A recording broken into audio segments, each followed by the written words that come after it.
set. So it's an honor to have you back. A friend of mine, Kid Rock, sometimes referred to as Bob.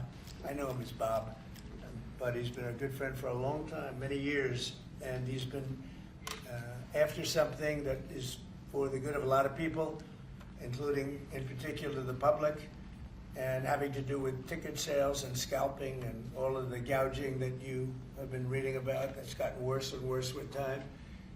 And I didn't know too much about it, but I checked it out, and it is a big problem. And I thought, I think you've been trying to get this done for 20 years or something. He said Trump got it done in 2 weeks. But we came up with a very serious EO, and I'm going to sign it now, and maybe I'll ask you, Will, to explain a little bit about it, please. Of course, sir. So this is an executive order, as you said, that deals with the ticket reselling business.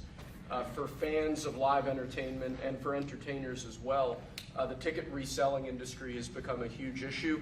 These people use bots and computer algorithms to buy up huge blocks of tickets and then jack up the price so that fans of live entertainers like Mr. Ritchie, I almost called him Mr. Rock, don't have access to concerts the way that they should. And when they do, it's at exorbitantly high prices. So what this executive order does, it charges the FTC and the Department of Justice with rigorously enforcing laws on the books in collaboration with state attorneys general that have power over consumer protection and other people who have the power to really crack down on this issue so that entertainers and fans won't be subject to these abusive and oftentimes illegal practices. Good. Thank you very much. Bob, do you want to say something? Yeah, anybody who's, it doesn't matter your politics. First off, thank you, Mr. President, because this has happened at lightning speed. I know you put, I want to make sure Alina Haba gets her credit too, because I know she worked very hard on this, but thank you for making this happen so quick. Anyone who's bought a concert ticket in the last decade, maybe 20 years, no matter what your politics are, knows that it's a conundrum. You buy a ticket for $100, by the time you check out, it's $170. You don't know what you can charge for, but more importantly, these bots. You know, they come in to get all the good tickets to your favorite shows you want to go to, and then they're relisted immediately for sometimes a 400% or 500% markup. And the artists don't see any of that money. And, you know, ultimately, I think this is a great first step. I would love down the road if there'd be some legislation that we could actually put a cap on the resale of tickets. And I'm a capitalist and a deregulation guy, but they've tried this in some places in Europe, and it seems to be the only thing that's us as artists be able to get the tickets into the hands of the fans at the prices we set. I'll be the first one to say, and I know the president doesn't like when I say this, but I'm a little overpaid right now. It's kind of ridiculous. I would rather be, you know, a hero to working class people and have them be able to come attend my shows and give them a fair ticket price. I can't control that right now, so hopefully this is a step to really be able to make that happen. I know a lot of artists and a lot of fans who love concerts and music are going to be very appreciative of you taking this And I action, think sir. Bob is more interested in the fans and the people that are having to pay crazy prices than he is the artist. Maybe the artist a little bit, but the fans a lot. I've spoken to him over the years about it, and it's been, it bothers him. It bothers a lot of other artists too. It does. The artists, and they go out with a $100 ticket and it sells for $2,000 the following night. And they seem to be able to sweep up the best locations too, which is pretty amazing. So They've only enforced that Bots Act one time, I believe. Yeah. A couple years ago in New York City, I think we got a $2 million fine. And that's the only time they've enforced that act. And who's the primary culprit? Who sells these tickets? It's the scalpers. It's these bots go in, and they're automated, so you're... But is there a company involved? You might know. No. Well, there's reselling markets all... Yeah. I think I know, Peter. But that's all right. Don't get them involved. Maybe What company do you think it is? Maybe they're more innocent than we think. Well, if you think of it, like if Ticketmaster sells a ticket, if you buy a ticket and go to a show, you're in a lot of ways their worst customer. Because they make another 17, whatever percentage every time that ticket resells. So they don't want to enforce the Bots Act necessarily because they're making more money off it. No, the artists don't see any of that money, but that's not what I'm advocating for, is for me to make more money.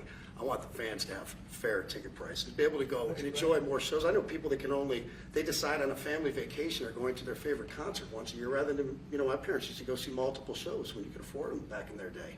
And I'd like to take my ticket prices lower, but if I set my ticket prices low, these bots immediately eat them up and they resell for hundreds of dollars more, and I'm just making these bad actors rich. Well, I think this is a big step to getting it stopped. Did you have something, Brian? Yeah, I do actually. I actually feel that the consumer is going to take the money that they've saved and actually buy merch, which you guys have a big percentage of, or do concessions, which you guys split with the venue on that as well. So I think their We money don't goes share first. concessions a lot. No? No, those are, we try to, but they don't want to share it in the beer prices and parking or any of that stuff. But the bottom line is there's money for everyone to be made. There's plenty of money to go around. You know, no one's going to really lose here. You know, Ticketmaster, if we can get a cap, they're going to lose some money. But I've already talked to the CEO, Michael, and he's given me his word. He's on board for it. I was talking to Jacoby with Papa Roach earlier, and by the way, he's a big fan of what you're doing, President Trump, digging into this whole scalping and the bots. A lot of musicians, you can say that, they're with Kid Rock, sir. Good. On this, I think so. without a doubt. A lot of people are. President Trump, Peter? would you ever wear a jacket like that? I don't know, I was thinking about doing it for tomorrow. We have a big event coming up, and I was thinking about doing it, but I'm not sure. So you recently bought a Tesla for White House staff I did. to use, but now there's all these domestic terrorists targeting Teslas. Are the staff scared to drive it? I don't think so. I haven't heard. They were complaining. I did buy one, and I let the staff use it. We have it parked conveniently, and one day we give it to Margot, one day we give it to Chamberlain, give it to Natalie, we give it to everybody around, give it to Dan Scavino, but he's got so much money it doesn't matter. But they love the car, and it's a great car, and it's made here, and it's made in the country. He's got a tremendous plant now in Texas, and he has one in California. Does a lot of his work here, and he's been really unfairly treated, in my opinion. I drive one. And Yeah. there's this other story, I know it's hypothetical right now, but if you were allowed for some reason to run for a third term, is there a thought that the Democrats could try to run Barack Obama against you I'd love that. for his third term? Boy, I'd love that. That would be a good one. I'd like that.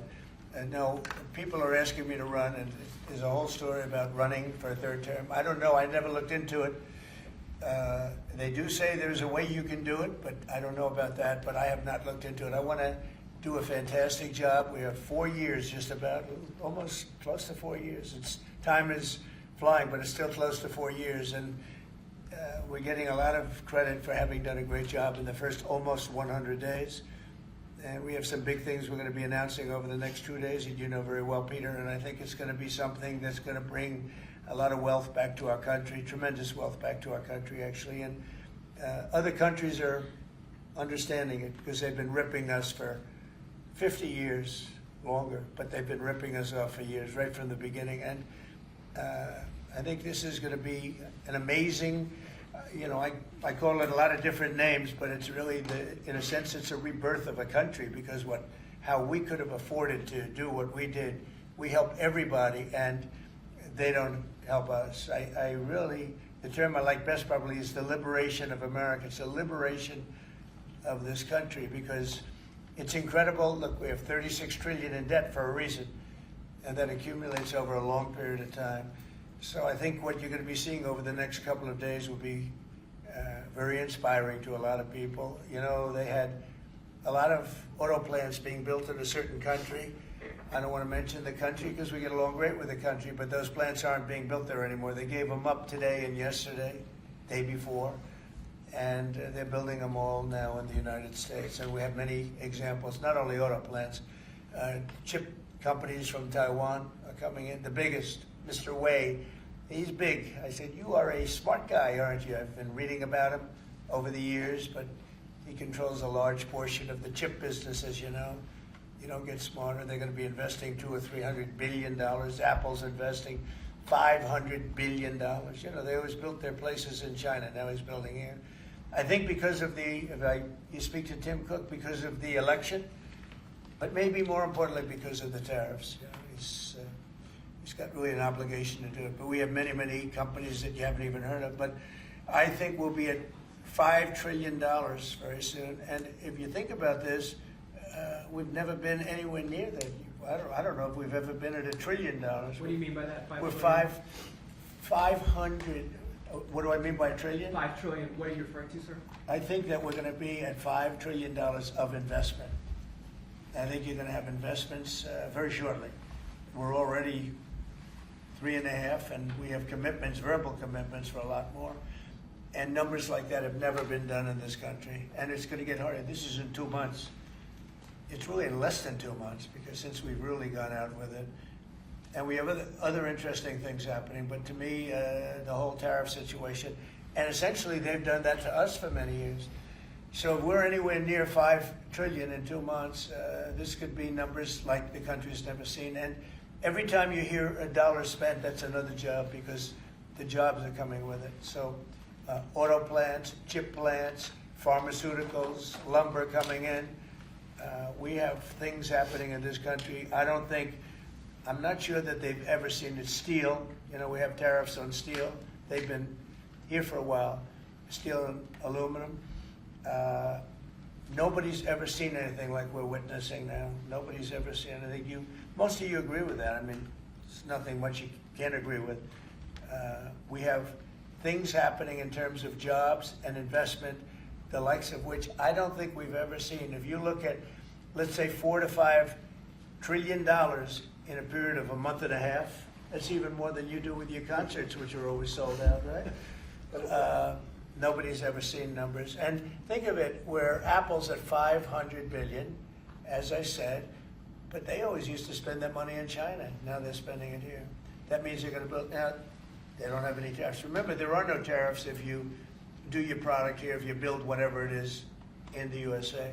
One of the things we're also trying to get is if you buy a car that was built in the USA, you get a deduction on interest.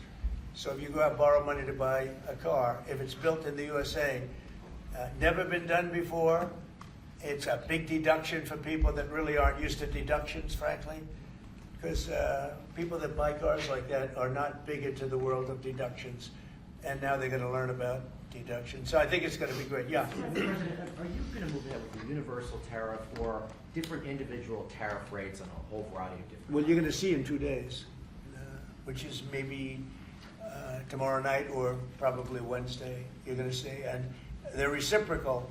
So whatever they charge us, we charge them, but we're being nicer than they were.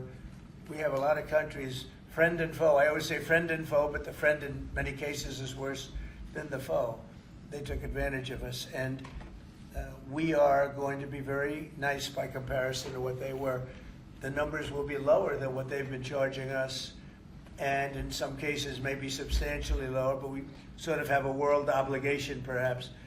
But we're going to be very nice. Relatively speaking, we're going to be very kind. Mr. President, you met with the chairman. Somebody said that about me the other day. They said, who doesn't know me very well, they said, "You're such a kind person." And I said, "Say that again." They said, "You're a kind person." I said, "I've never heard that before." It was a weird statement. I was kind. Who said that? I've heard of words that, I don't know, I better not tell you. I've been called a lot of things, but it's sort of a different kind of a word. It's like an old-fashioned word, isn't it? Mr. President, you met with the chairman of Stellantis today. Did Yes. he ask you for a pause on the auto tariffs? No. What was that meeting about? Just about some of the problems they have with the environmental, which we're going to clean up. Have any of the automakers? We're going to probably go back to 1920. If you look, we're going to go back probably to a 2020 standard. So we'll have 2020 standard, and that's just a few years ago. Oh, they're making it so difficult all over the world. They're making it. It doesn't mean a damn bit of difference either for the environment. It doesn't matter. They make it impossible for people to build cars. So we're going to be doing much different. 2020 is a strong standard, but they take it to a level now that makes it very difficult to build a car. Are you So hearing- we're going to be bringing it back to a standard that is a very good environmental standard, but it makes it possible to build a car. Have you heard any concerns from the automakers, though, about the tariffs on parts that will go into effect No. over the coming They- weeks, about they what all that's going know. to mean for the price of Well, I gave them a American-made big break cars? for a month. I didn't charge them anything, for a big month, for that first month. And they brought a lot of material into this country because they could bring it in without tariff. If you look at Canada and Mexico, they were driving hundreds of thousands of cars into the market because they avoid the tariffs by doing it before the tariffs go on, which would be Wednesday. And I saw some of your shows where cars are lined up for miles and miles. Some of them didn't have fenders on them. Some of them didn't have the roof on yet. They're driving it in, brand new. They're driving it in because they want to avoid the tariffs. I let them have that. They sort of took advantage of it because, that wasn't part of the deal, but that's okay.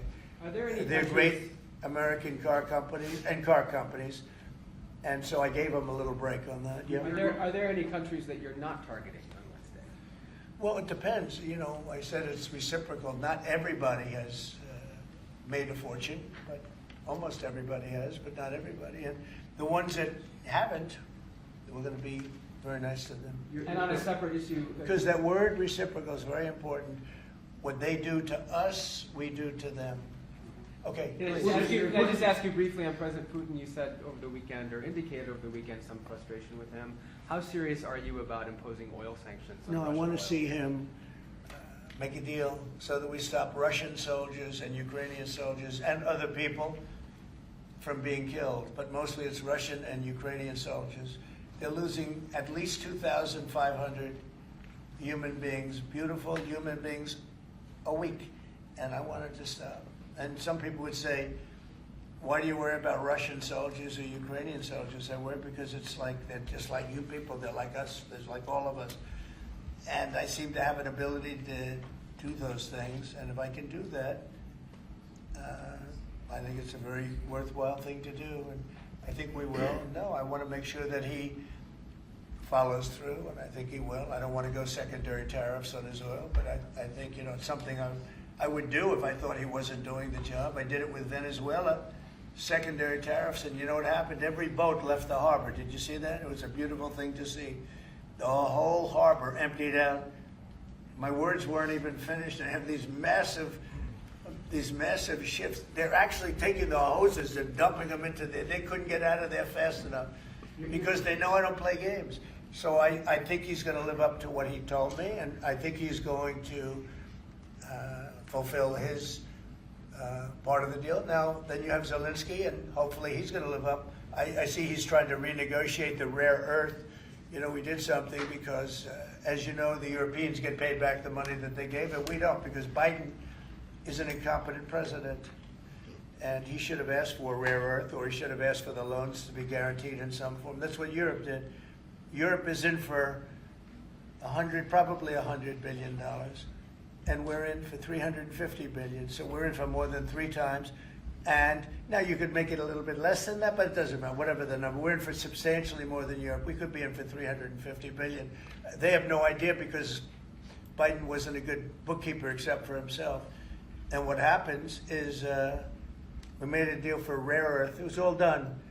And I heard through you, I haven't spoken to them yet, but through you I heard that they're now saying, well, I'll only do that deal if we get into NATO or something to that effect. Well, that was never, number one, discussed. Number two, I think it's going to be long before Putin, they said you're not going into NATO. And it could be, that's probably the reason the war started, actually. We're hours away from a very special election. Wisconsin, Florida. I want to share your thoughts on Republican voters to not sleep on this. Yeah. 2 very important races you got. Well, it's a big race, Supreme Court race in Wisconsin.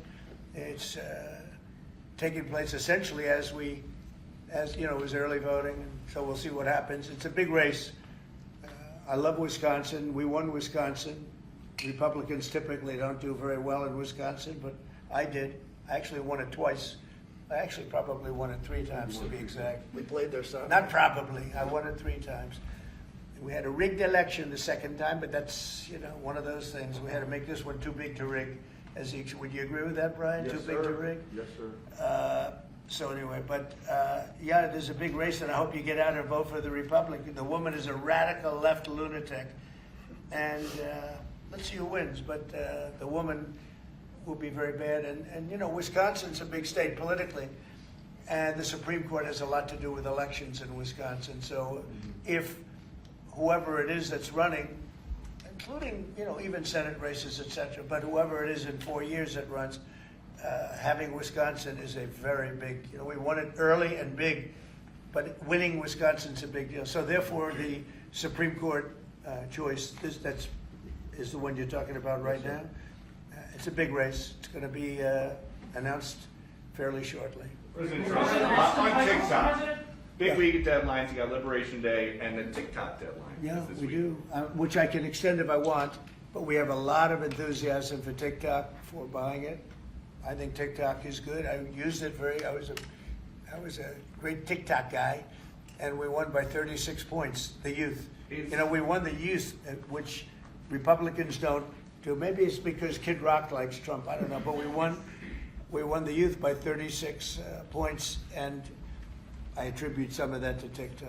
Is the TikTok deal, the negotiations now, tied to a bigger tariff deal with China? No, but you know, it could be. I mean, you know I've used tariffs for lots of different reasons, but I could see, 1 point in tariffs with China, big country, would be probably worth more than all of TikTok, as valuable as TikTok is. It's big stuff. So there's a great example. That's a great question, actually. I'm a very flexible person. I could use that for that. Like, maybe I'll take a couple of points off if I get approvals for something. I haven't done it. Maybe I'll do it, maybe I won't. But it's a very good question. Peter, you're very good. Thank you. You'll love this one. Go ahead. It's not front page news, but I am just curious. What is your thought about Tiger Woods now becoming part of the broader Trump family?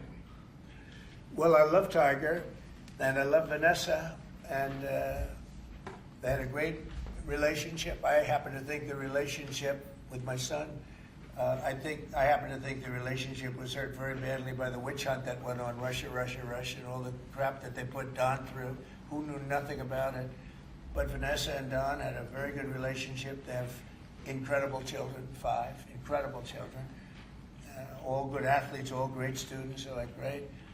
And they broke up, quite a while ago, and which was to me very sad because I think they're both great. Don and Vanessa, and Tiger actually called me a few months ago, and you have a very special, very good relationship with Tiger. I played golf with him a couple of times over the last month, and he's a fantastic guy and a fantastic athlete. And he told me about it, and I said, Tiger, that's good, that's good. I'm very happy for both. I just let them both be happy.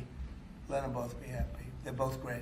To follow up on China, China, South Korea, and Japan say they're going to work together in cooperation to respond to the tariffs that you're going to put into effect this week. Are you concerned that this move of the tariffs this week could push some of the United States' closest allies to work with China? No, I'm not worried about it. I'm not worried about it. Yeah. Mr. President, can I ask you I about think they have a something? chance of doing better, actually, with the tariffs. It can actually help them in a certain way. And I think a lot of them will drop their tariffs because, they've been unfairly tariffing the United States for years. And if you look at the European Union on cars, the European Union already dropped their tariff down to 2.5%. It was announced a couple of days ago, which is what which is a very small tariff. The United States charged very little. And I think I heard that India just a little while ago is going to be dropping its tariffs very substantially. And I said, why didn't somebody do this a long time ago? A lot of countries are going to be dropping their tariffs. And also what happened in France today, Mr. President, Marine Le Pen, the far-right leader, got convicted in court and is now banned from running for office for 5 years. Do you have a comment on That's that? a big deal. That's a very big deal. I know all about it, and a lot of people thought she wasn't going to be convicted of anything, and I don't know if it means conviction, but she was banned for running for 5 years, and she's the leading candidate. That sounds like this country. That sounds very much like this country. Okay, anybody else? You've been presented with a bunch of proposals for tariffs by your advisors that you're talking about that idea publicly. And who? That your advisors have presented ideas They to you do. about Oh, yeah. about tariffs and what to do in the next few days. Have you settled Well, on you're any- going to see, I've settled, a long time ago. Yeah. But we talk about it. We talk about it a lot. We want to do what's right for the country and even the world. It affects the world, not just this country.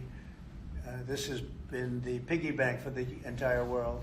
So it really does affect the world, and that's important to me also. Yeah. Yes, Mr. President, in the past you have said that you want the quick return of Austin Tice, a Marine Corps veteran and a journalist who went missing in Syria over 12 years ago. Yeah. Have efforts been made to locate Austin Tice been extended beyond Syria, including potential leads in Iran? And do you have plans to get in touch with Ms. Deborah Tice, the mother of Austin Tice? And also at the same time, organizations like Hostage Aid Worldwide have been on the ground in Syria searching for Austin Tice for many years.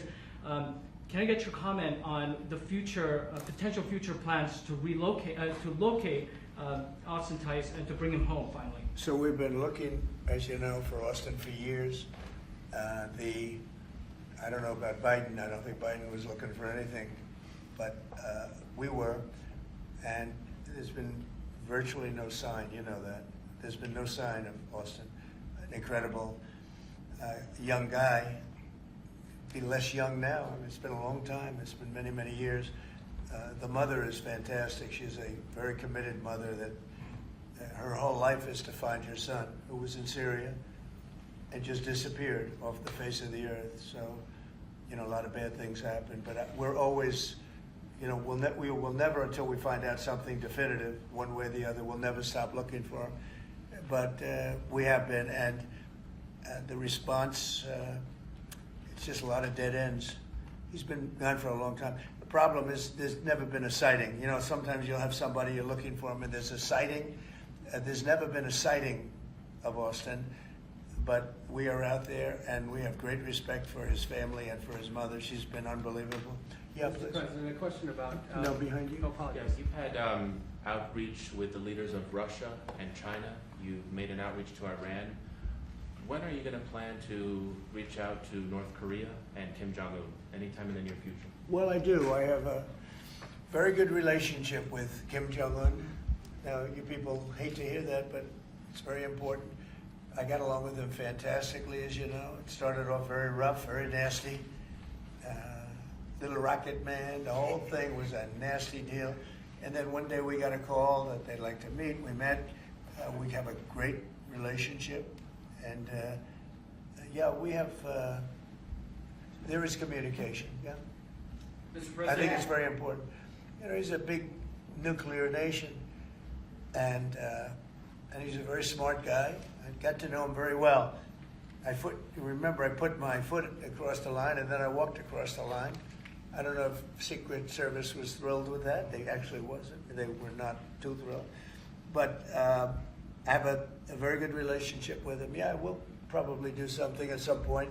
Yeah, please. Jeff. who's on your short list, Mr. President, to replace Elise Stefanik as U.S. Ambassador to the UN? So we have a lot of good people that want it. First of all, Elise is fantastic, and I just don't want to take chances with you guys saying, how is the election going? We have a congressional election that's a little bit close. I guess the one is in good shape, but the other one's a little bit close. But Randy Fine is a great guy. They're both good candidates. They're very good. But it's, you know, a little bit, we want to be careful. And Elise is very popular in her district, and so am I. We won by a lot of points, and so did she. And there's a lot of people that wanted to run for it, but we have no idea, are they going to win? I think it's just security. And I said, Elise, what about going back? Because they love you there, and she's going to take a big leadership position with Mike Johnson and the group, the speaker. And I can tell you that for the replacement, we have a lot of people that have asked about it and would like to do it. David Friedman, Rick Grinnell, and maybe 30 other people. Everyone loves that position. That's a star-making position. And so we'll see what happens. But we have a lot of people that are interested in going to the United Nations, as you can imagine. Yeah. So we get a quick music question. Favorite song to play live is what? And then my question for you, Mr. President, your favorite rally you did last year, 2024. What was your favorite one? Favorite song to play live? Yeah, favorite song to play live. Oh, that's a tough one. It'd have to be one of the hits, probably Cowboy or Ball with the Bar. There's a song that I've played every night that was never a singular hit that I probably should not say the words to in this office right now. I think for you, Mr. You never He met a does, certain by the person way, like his me. rallies are amazing. He does great and gets big crowds. He's really a star when it comes to that. He is a very talented guy. I would say maybe Madison Square Garden. Yeah. Because anybody that was there, the owner of the garden, Jim Dolan, who's, you know, to me always been terrific.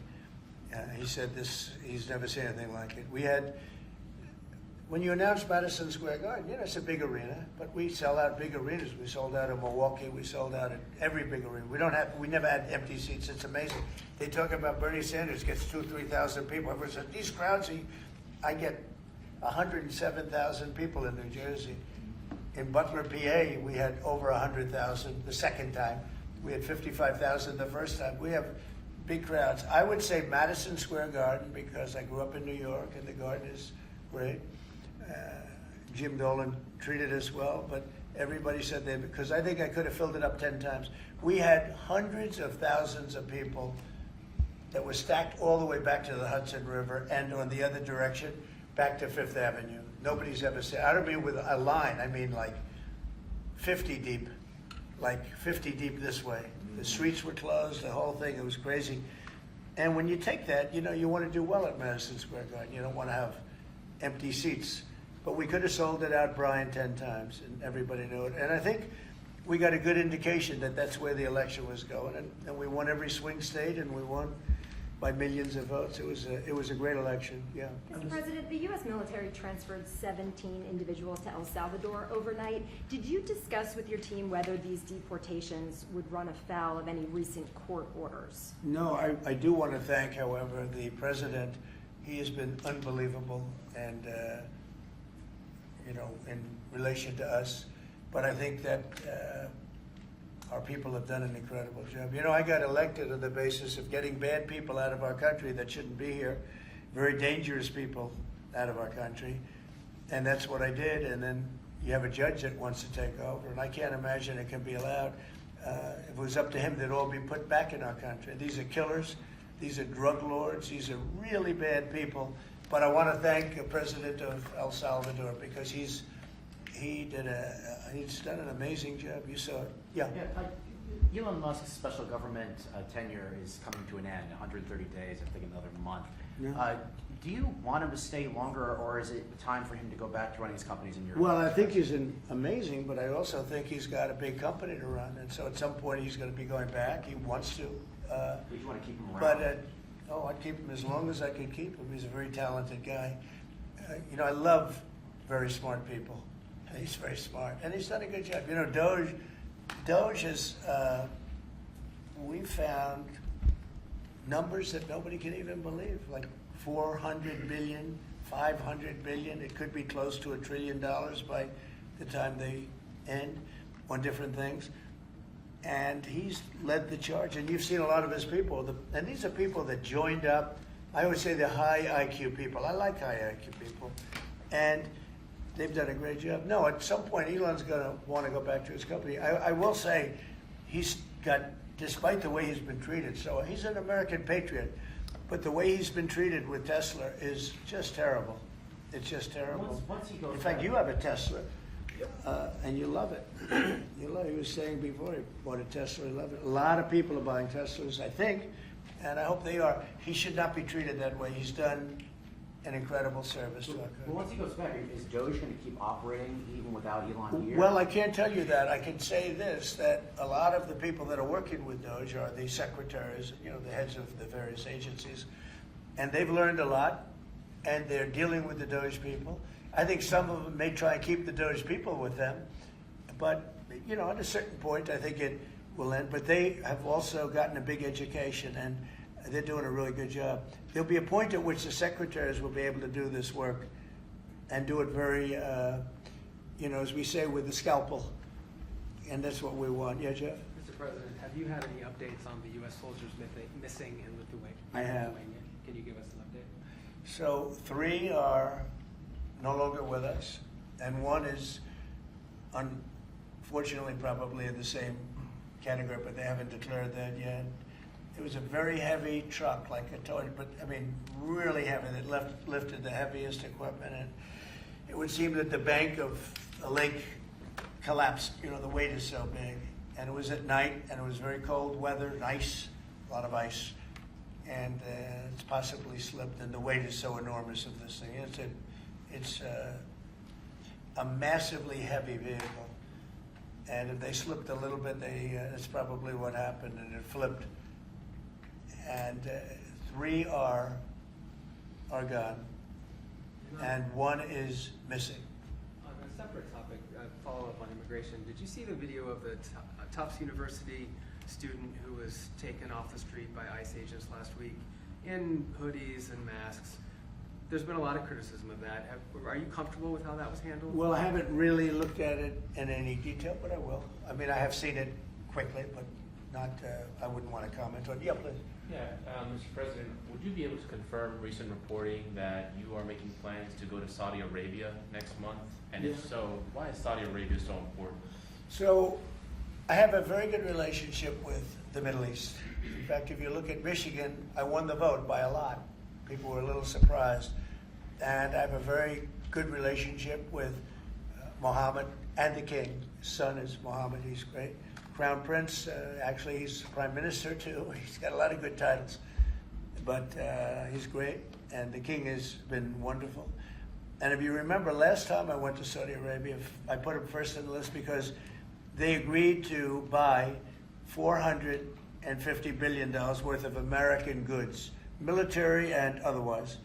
And they did, and it was an unbelievable day. It was in this gorgeous ballroom, and companies were there from many, probably 100 companies, and they were given anywhere from $40 or $50 million to less, and more, actually. Okay, some of them were given numbers that were just many times that amount. I think we had a couple of $20 billion deals, and big stuff. And it's a very rich country because of oil. And we are a very rich country ultimately when we straighten it out because of oil. Oil is always good. And I agreed to do it again, and they've agreed to spend close to $1 trillion of money in our American companies, which to me means jobs. So they're going to spend hundreds of billions of dollars giving them to American companies that are going to be making equipment for Saudi Arabia and other places in the Middle East. And for that, I think it's worth it. I did it last time, $450 billion, and the press was there. It was one of the most unique days I've ever seen, where companies would get up and you're getting $20 billion. They named the company. The chairmen were all there, every chairman and top person in the company. You remember that, Peter? I don't know if you were there. You might be too young for that. I was on the Democratic campaign trail. Oh, that was boring. This was a much better deal. But it was amazing, actually. It was an amazing day. We sold and we partook in $450 billion worth of investment into American companies. And they announced the company, the amount of money, $1 billion, $5 billion, $25 billion. And the chairman of the company, many of whom, well-known figures, prestigious figures, great business leaders, they went up, they shook the hand of somebody, and they would sit down, and we just had a big investment made. So it was a record. Nobody ever beat it before. $450 billion worth of jobs. I view it as jobs more than anything else. And now we're close to $1 trillion, so it's more than double the number that we did when I first came to office. And this trip takes place next month. It could be next month, maybe a little bit later, yeah. And we're going to Qatar also. And also we're going to possibly a couple of other countries. UAE is very important. It's a great leader in UAE. And I had his brother here the other night, if you saw that. We had a wonderful guy, a wonderful family. So we'll probably stop at UAE and Qatar, and as I used to call it, Qatar. Nobody's ever told me right or wrong. I always like to say Qatar, but it's Qatar. They like to say Qatar. And Saudi Arabia, the three of them, and then we'll go other places also. But in the Middle East, those seem to be the three. And again, tremendous amounts of jobs will be created in those 2 or 3 days. Thank you very much, everybody. Thank you, press. Thank you, press. Headed out that door right there. Oh, Thanks, guys. Thanks, guys. Thanks, guys. You guys set it up. Wait. Well, that was good. Okay, ready, everybody? Well, you better do well with this. He's going to do it. Make sure everything is nice and clean, right, for your Make industry. America fun Because again. you're not in a clean industry. Hold that up. Okay? Thank you, everybody.